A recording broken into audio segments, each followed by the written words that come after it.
Welcome to my weekly reflections. My name is Shubhali. I work at the nexus of coaching, therapeutic modalities, and spirituality, specifically working with women to support their inner work journeys.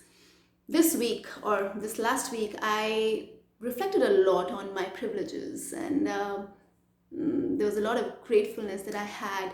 I looked at the luxury of time, I looked at choice and priority, I looked at grace with self, and a few other things. Let's jump in. Okay. So before we start with reflections, my intention for the last week was to be able to take a 10 to 20-second pause. Yeah. So my intention last week was to be able to just pause for 10 to 20 seconds before I respond to anything. And I was pleasantly surprised. It went well. If you've been following the series of weekly reflections of an inner work guide, the first one, I had tried to practice pause and it was a big fail. And then the second, I changed that intention from pause to just saying I want to include my practice into my life and my life into my practice. And from that, last week then, my intention was to, bring back the pause, but instead of like a 2-minute pause, which is very long, I said 10 to 20-second pause. Just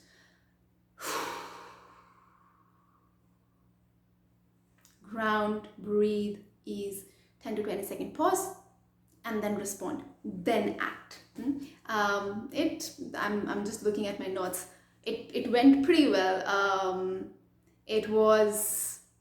I was able to do it better than the first time. It was a conscious decision. And what I also realized that while it went better than the first time, it actually went great. I was able to bring in the 10 to 20-second pause more often than not. It was also very easy to lose it because the world around us, the way the world is sort of has emerged right now, it is at all moments nudging us to move, quick. And so any pause is very easy to lose. You see, when I said 10 to 20 seconds, it sounds simple, but let's try it right now. 1, 2, 3.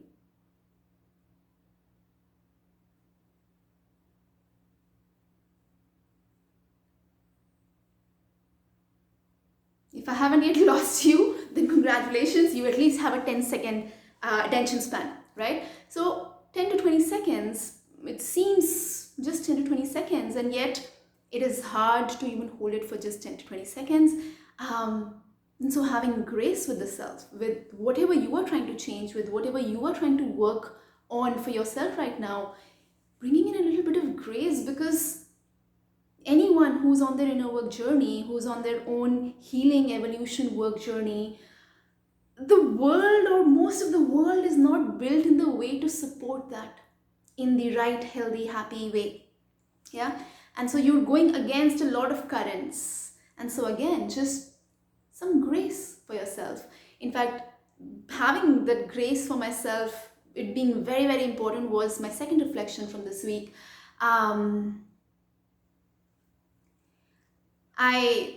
Through the week, one of the habits that I wanted to leave, and so side note, whenever you want to build a habit, it's better to have two things: the habit you want to leave and the habit you want to cultivate, pairing them together. So the more you do this, the less of this happens. Okay. And anyway, how habit building happens, we can go into in another video. But for now, so I was pairing the habit of leaving crappy food, unhealthy food, and cultivating clean and green food into my diet. And I struggled a lot, right? Like I kept failing. And you know when things shifted? So I've now started clean and green. But the point where things shifted is when I went from, you're not doing this, oh no, again didn't do it, oh my god, I cannot, I'm just not following through. When I stopped that, and I started having grace for myself, the habit shift became so much easier. And that's why one of the things that sort of came up for me was grace is so important. I mean, when I'm working with my clients, I tell this to them all the time, and saying something to somebody is very different from your own personal self experience, right? So yeah, so just a lot of grace for the self at every single given moment. My third reflection was, there is so much luxury I have of time, you know.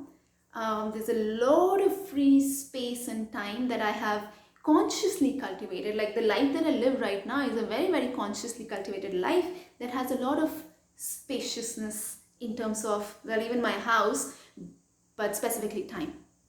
And it's been a struggle for me to reach this space. I have created the space at multiple junctures in the last probably about half a decade, where I've created space, luxury of time, and then I've again filled it up. Then I've created it, then I've again filled it up. Why? Again, the whole society, world around us, busyness or doing something is equivalent to great person, ambitious person, effort, work, etc., whatever. Again, beliefs we can get into later, some other video. But now this is probably the third or the fourth time I've again reintroduced this space of time, and I was just sort of relishing the luxury of time that I have, and it brought in gratefulness, gratitude, and then it also brought in this thought that yes, I'm grateful for this luxury of time that I can afford, and isn't this also a choice? Isn't this also a priority? I mean, for many people, it probably isn't. But we're not talking about many people, right? We're talking about us as individuals. Am I giving time, or whatever it is that I want in my life, am I giving it priority? And then am I choosing that priority? If I don't prioritize it and I don't choose that priority, it's not going to happen. You're not going to enjoy that luxury. Yeah. So this gratefulness for the time, luxury of time, and then also this sort of thought of that, yes, I'm grateful, and yes, this is a luxury, and this is something I've prioritized and chosen. And then the last piece was just all of the things that I am grateful for, all of the things that I enjoy, that I had nothing at least in this lifetime to do with. My parents, my family, super duper supportive, right? Super duper supportive, and they may not have directly, been the people who asked me to do the things that I did, which is basically, I have more often than not taken the road less traveled. But why have I been, or how have I been able to do it? Because I know that the worst come worst possibility would be that I'd have to go back home. And really, that's not the worst possibility. That's not the worst possible situation ever, right? And so because I have this strong base at home that I know I can fall back on no matter what, I have been able to do so many things in my life, create so many things in my life, manifest so many things in my life. And this week was just a lot about gratitude and gratefulness to all of these things that happen in my life from nowhere, right? And as I'm saying this, I think what I'm realizing in this moment is that even just talking about the things that I'm grateful for creates more gratitude. And research says happiness does not bring gratitude, gratitude brings happiness. And so maybe one thing that you might want to practice is just practicing gratefulness, gratitude, even if it's something that you feel is like so minuscule, it doesn't matter. Pick it up. Your brain will start retraining, rewiring itself around the habits that you start building. Yeah. And my intention for next week is now to see, I pause. So I have been pausing, right? I've been pausing 10 to 20 seconds before I respond or act in a moment, in any given moment. And now, as I pause, what I want to add to this pause is, how do I make this moment better? So how do I make my action, whatever action, how do I make it just a tiny bit better? So that's my intention for the coming week. We'll see how it goes. If this was helpful, I hope this was helpful. If it was, like, subscribe, and I'll see you here next week.